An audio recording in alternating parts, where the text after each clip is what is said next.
بسم اللہ الرحمن الرحیم۔ حضور اکرم صلی اللہ علیہ وسلم کے طائف کے سفر کا قصہ۔ کتابوں میں ایک واقعہ درج ہے کہ نبوت مل جانے کے بعد 9 برس تک نبی اکرم صلی اللہ علیہ وسلم مکہ مکرمہ میں تبلیغ فرماتے رہے اور قوم کی ہدایت اور اصلاح کی کوشش فرماتے رہے، لیکن تھوڑی سی جماعت کے سوا جو مسلمان ہو گئی تھی اور تھوڑے سے ایسے لوگوں کے علاوہ جو باوجود مسلمان نہ ہونے کے آپ کی مدد کرتے تھے،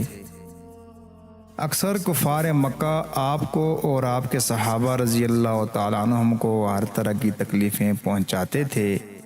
مذاق اڑاتے تھے اور جو ہو سکتا تھا اس سے درگزر نہ کرتے تھے۔ حضور اکرم صلی اللہ علیہ وسلم کے چچا ابو طالب بھی انہی نیک دل لوگوں میں تھے جو باوجود مسلمان نہ ہونے کے حضور اکرم صلی اللہ علیہ وسلم کی ہر قسم کی مدد فرماتے تھے۔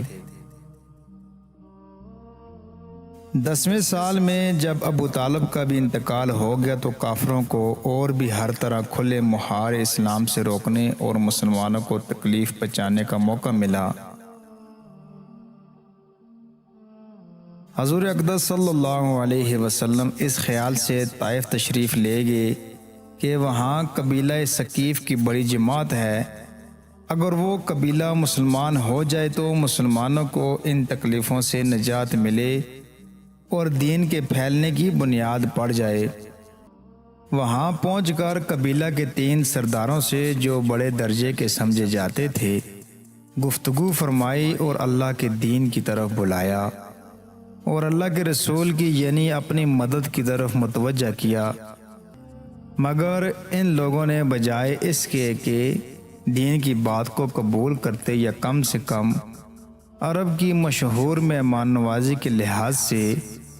ایک نووارد مہمان کی خاطر مدارت کرتے صاف جواب دے دیا اور نہایت بے رخی اور بد اخلاقی سے پیش آئے۔ ان لوگوں نے یہ بھی گوارا نہ کیا کہ آپ یہاں قیام فرما لیں۔ جن لوگوں کو سردار سمجھ کر بات کی تھی وہ شریف ہوں گے اور مہذب گفتگو کریں گے۔ ان میں سے ایک شخص بولا کہ اوہو، آپ صلی اللہ علیہ وسلم ہی کو اللہ نے نبی بنا کر بھیجا ہے۔ دوسرا بولا کہ اللہ کو تمہارے سوا کوئی اور ملتا ہی نہیں تھا، نعوذ باللہ، جس کو رسول بنا کر بھیجتے۔ تیسرے نے کہا میں تجھ سے بات کرنا نہیں چاہتا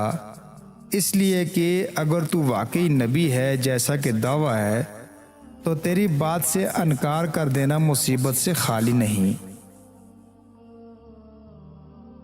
اور اگر جھوٹ ہے تو میں ایسے شخص سے بات کرنا نہیں چاہتا۔ اس کے بعد ان لوگوں سے نا امید ہو کر حضور اکرم صلی اللہ علیہ وسلم نے اور لوگوں سے بات کرنے کا ارادہ فرمایا کہ آپ صلی اللہ علیہ وسلم تو ہمت اور استقلال کے پہاڑ تھے، مگر کسی نے بھی قبول نہ کیا، بلکہ بجائے قبول کرنے کے حضور صلی اللہ علیہ وسلم سے کہا کہ ہمارے شہر سے فوراً نکل جاؤ اور جہاں تمہاری چاہت کی جگہ ہو وہاں چلے جاؤ۔ حضور اکرم صلی اللہ علیہ وسلم جب ان سے بالکل مایوس ہو کر واپس ہونے لگے تو ان لوگوں نے شہر کے شریر لڑکوں کو پیچھے لگا دیا، آپ صلی اللہ علیہ وسلم کا مذاق اڑائیں، تالیاں پیٹیں، پتھر ماریں، حتیٰ کہ آپ صلی اللہ علیہ وسلم کے دونوں جوتے خون کے جاری ہونے سے رنگین ہو گئے۔ حضور اقدس صلی اللہ علیہ وسلم اسی حالت میں واپس ہوئے۔ جب راستے میں ایک جگہ ان شریروں سے اطمینان ہوا تو حضور صلی اللہ علیہ وسلم نے یہ دعا مانگی، اے اللہ، تجھی سے شکایت کرتا ہوں، میں اپنی کمزوری اور بے کسی کی اور لوگوں میں ذلت اور رسوائی کی، اے ارحم الراحمین، تو ہی ضعفاء کا رب ہے اور تو ہی میرا پروردگار ہے، تو مجھے کس کے حوالے کرتا ہے؟ کسی اجنبی بیگانہ کے جو مجھے دیکھ کر تر شروع ہوتا ہے اور منہ چڑھاتا ہے، یا کہ کسی دشمن کے جس کو تو نے مجھ پر قابو دے دیا۔ اے اللہ، اگر تو مجھ سے ناراض نہیں تو مجھے کسی کی بھی پرواہ نہیں ہے، تیری حفاظت مجھے کافی ہے۔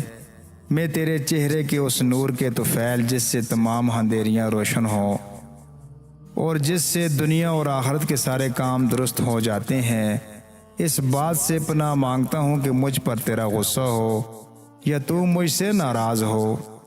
تیری ناراضگی کا اس وقت تک دور کرنا ضروری ہے جب تک تو راضی نہ ہو۔ نہ تیرے سوا کوئی طاقت ہے نہ قوت۔ مالک الملک کی شان قہاری کو اس پر جوش آنا ہی تھا کہ حضرت جبریل علیہ السلام نے آ کر سلام کیا اور عرض کیا کہ اللہ تعالیٰ نے آپ کی قوم کی وہ گفتگو جو آپ سے ہوئی سنی اور ان کے جوابات سنے، اور ایک فرشتہ کو جس کے متعلق پہاڑوں کی خدمت ہے آپ کے پاس بھیجا ہے کہ آپ جو چاہیں اس کو حکم دیں۔ اس کے بعد اس فرشتہ نے سلام کیا اور عرض کیا، جو ارشاد ہو میں اس کی تعمیل کروں۔ اگر ارشاد ہو تو دونوں جانب کے پہاڑوں کو ملا دوں جس سے یہ سب درمیان میں کچل جائیں، یا اور جو سزا آپ تجویز فرمائیں۔ حضور اکرم صلی اللہ علیہ وسلم کی رحیم و کریم ذات نے جواب دیا کہ میں اللہ سے اس کی امید رکھتا ہوں کہ اگر یہ مسلمان نہیں ہوئے تو ان کی اولاد میں سے ایسے لوگ پیدا ہوں جو اللہ کی پرستش کریں اور اسی کی عبادت کریں۔ یہ ہیں اخلاق اس کریم ذات کے جس کے ہم لوگ نام لیوا ہیں۔ ہم ذرا سی تکلیف سے، کسی کی معمولی سی گالی دینے سے ایسے بھڑک جاتے ہیں، پھر عمر بھر اس کا بدلہ نہیں اترتا۔ ظلم پر ظلم اس پر کرتے رہتے ہیں اور دعویٰ کرتے ہیں کہ اپنے محمدی ہونے کا، نبی کے پیرو بننے کا۔ نبی کریم صلی اللہ علیہ وسلم اتنی سخت تکلیف اور مشقت اٹھانے کے باوجود نہ بد دعا فرماتے تھے اور نہ کوئی بدلہ لیتے تھے۔ اللہ کریم سے دعا ہے اللہ کریم ہم سب کو نبی کریم صلی اللہ علیہ وسلم کی کامل اتباع نصیب فرمائے۔